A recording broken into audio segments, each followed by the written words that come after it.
Hi guys, and welcome back from Carly at the Herbothecary, and today's video is my 9 favorite ways to use the powerhouse that is my favorite, the dandelion. So I am not trained as a doctor or in ethnobotany. I just own a really good guidebook, really love foraging, and have been using these for a while for my own health. So please do your own thorough research and don't eat anything unless you're 100% sure. Now, the dandelion is probably one of the first things that we start foraging. So easy to identify. The Taraxacum officinale, or Dandelion, with its lion's teeth, comes in different sizes, and sometimes you've got a red stem. All pretty good at identifying this one.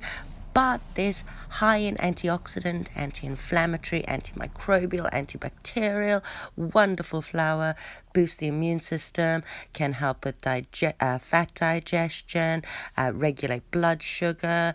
Parts of it have been used to combat certain cancer cells, helps with kidney infections, helps you flush all the free radicals out of your system by making you wee more and making your wee more efficient. The greens are also believed to be high in vitamin C, A, K, and E, vitamin cake, and high in folate. So today we are going to start at the very tippy top of the plant with these beautiful flowers and 3 recipes to use them. So we're going to start with a tea. So I've brought some hot water to a bowl, and I've given my flowers a good rinse and let them sit for about 30 minutes to let any buggies make their way off. Remember to pick your dandelions from somewhere that hasn't had dogs going for a walk or pets, and they don't use any pesticide sprays. Now, once that water's cooled a little bit, I'm going to pop these into my tea strainer, I guess. I think it's actually for coffee, but I'm going to pop a couple of flowers in there and then pop the hot water on top and allow that to steep for 20 minutes. I'm actually going to add some of my dried nettle leaves as well because I like the way they taste. So we'll pop them in there, fill that up with water, and allow that to steep for 30 minutes for a lovely 20 minutes for a lovely cup of tea. We don't want it to get too cold. And on to recipe 2 and 3. So we're going to want to dry all our flowers off for this, as dry as possible. So I pop them on it is a clean dishcloth. It just looks a little stained because I normally put tea leaves and things on it. So recipe 2 is a dandelion flower infused apple cider vinegar. So I'm going to pop some of the flower heads in one of my clean vinegar jars. Now do remember to give these a good clean and make sure that they are free of any particles, otherwise your food will go funny. So I'll pop some in there and then I'll pop the others into a jam jar, and recipe 3 is a dandelion infused honey. Now at this part I'll probably clean up a few of those stems. I'd prefer not to have them in there, although they won't make any difference. So we've got some apple cider vinegar, and I am just going to top the vinegar bottle up with that and make sure that all the flowers are covered. Pop the cork on and pop that into the fridge to infuse for at least a week, sometimes longer. And then the others in our jar, we are just going to do the same thing with honey, top that up and leave that to infuse for, again, a couple of weeks. I will probably use mine tomorrow morning though. So it's been about 20 minutes. I'll pop these on the side quickly, and time to give our tea a go. There doesn't appear to be much change in colour, however the flavour is lovely. Now you can add a dash of honey to this, however I'm not going to. I like it just the way it is.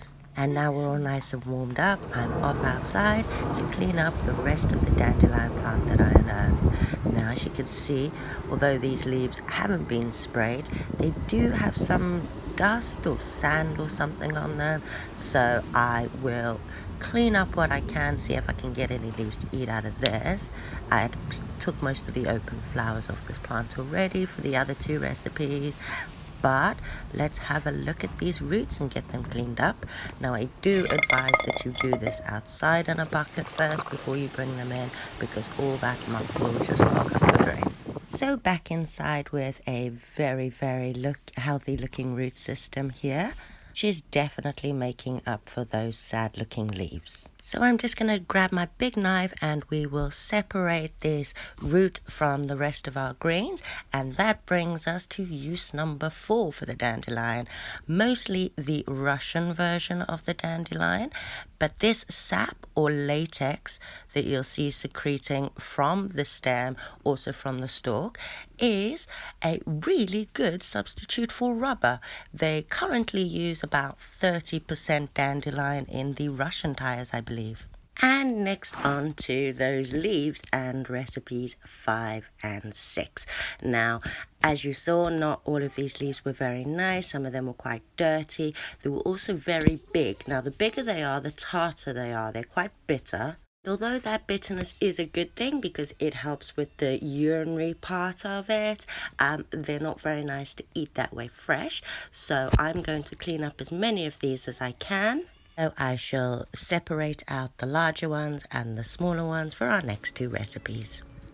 And once they're all washed, I'll have another quick sort through because looks like I missed some of the dirty, icky ones. So the smaller, milder ones will go in recipe number 5, which is a lovely fresh salad, and I shall probably top that off with some of the dandelion infused apple cider vinegar and a bit of oil, and then we shall move on to our next recipe, recipe number 6, with those larger leaves. And making a hearty dandelion leaf stew or soup, I guess, for later on this evening.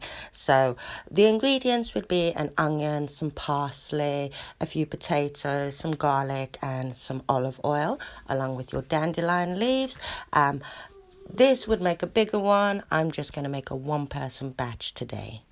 So about half of 1 finely chopped onion goes into our pan with some finely chopped garlic, and 2 tablespoons is approximately how much oil I use, but I also use a dandelion infused oil, dandelion leaf infused oil, so that would be technically number 10, but there are so many more uses than we know. So, or that I've spoke about on this.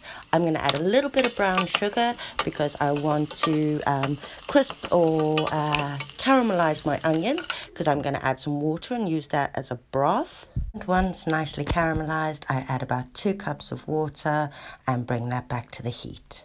Giving it a good stir so all the caramelized bits of the onions mix in. We can then add our potatoes at this point and our parsley, and continue to heat until our potatoes are nice and soft.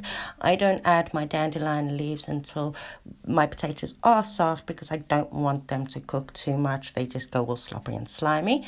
And I actually added in half of a small chopped carrot.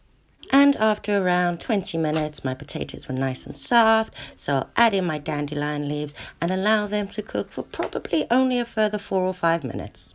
And as hubby prefers a smoother, creamier soup, I'll pop his through the blender just to break some of the chunks down, but I like mine chunky, so I'm just going to spoon it straight in. So recipe number 6 is a healthy, hearty soup. However, they can be substituted where you would normally use any leafy greens. So now onto those fabulous roots and the last 3 uses. Now I've given the roots a very good wash, and I'm going to give them a fine chop. We don't want the pieces too big because I find that stops them from dehydrating properly and they rot before you get them.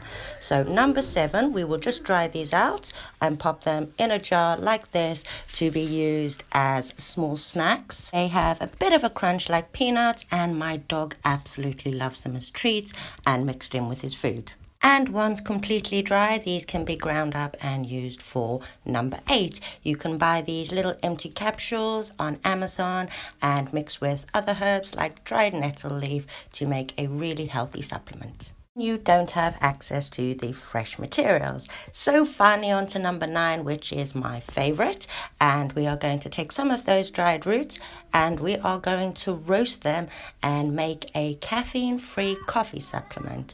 So just for one, I'm going to pop some in there, stick them in my oven till they're nice and brown, and then we are going to grind them up in my wonderful coffee grinder until we have this beautiful fine powder, which is pretty much indistinguishable from normal coffee. Trust me, I am a coffee snob. So into my mocha it goes, and let's try our beautiful caffeine-free dandelion root coffee substitute. As you can see, it looks exactly like coffee.